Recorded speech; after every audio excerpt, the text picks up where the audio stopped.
Welcome. In this lecture, we would focus on internet, intranet, email, audio, and video conferencing. Now, net here means what? Net means network. So, we'll start our lecture with what is network. Then, we would understand internet and intranet. Inter means between two separate things, right? So, between two separate things, when we say it is internet. Intra means within. So, within a given network, when there are connections, it would be called as intranet.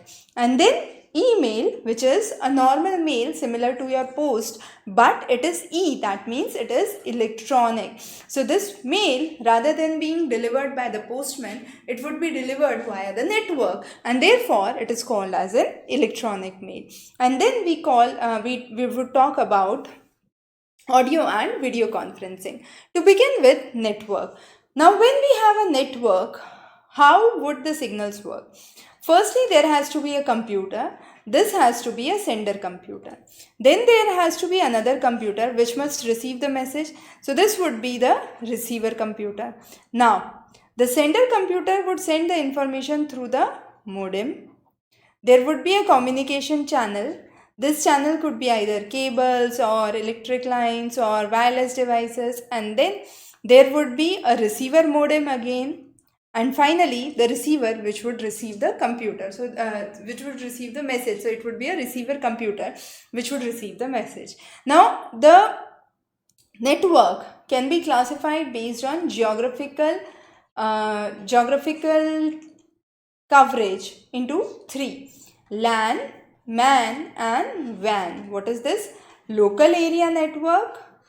Then we have metropolitan area network and wide area network. Let's understand each of these.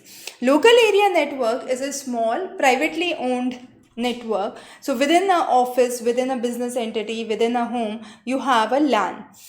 This has a maximum span of 10 kilometers. The next is metropolitan area network, which is ideal for around 50 kilometers. It does has regional connectivity and wider geographical area. The next is WAN, wide area network. This has no limit on distance. So, wide area network has no limit on distance. It could be connected to as far as possible points. Now, based on the channels, the network areas could be classified under point to point or broadcast. Point to point is from one location to another, so we call it as point to point. And then there is broadcast, that is sent from one and received by many. So it could be shared by all machines. Now point to point could be in various shape. It could be star shape. So there is a dedicated central controller and then star networks which would work here, right? Then there could be a tree shape where the topography is in the form of tree. So this is a kind of network. Then there can be a ring shaped network where these are the various network hubs. Then there can be a bus, which is a long cable that acts as a backbone for all the devices. So there can be a bus network. So various kinds of network would be star, ring, star, tree, ring, and bus network. So all these are called as network topologies. The next is intranet. So within a region, within a specific network, when there is communication, it is called as intranet. So it is ideal for making an organization digital and communicating within that organization. So one company communicating with all the members of its community would be, or the members of the company would be, a intranet. The basic benefit is you can exchange information, and that exchanged information would remain within the channel, within the company. So there is no misuse of the information. Private networks can be established using it, and communications can be used to provide employee information, medical information in cases of hospital management.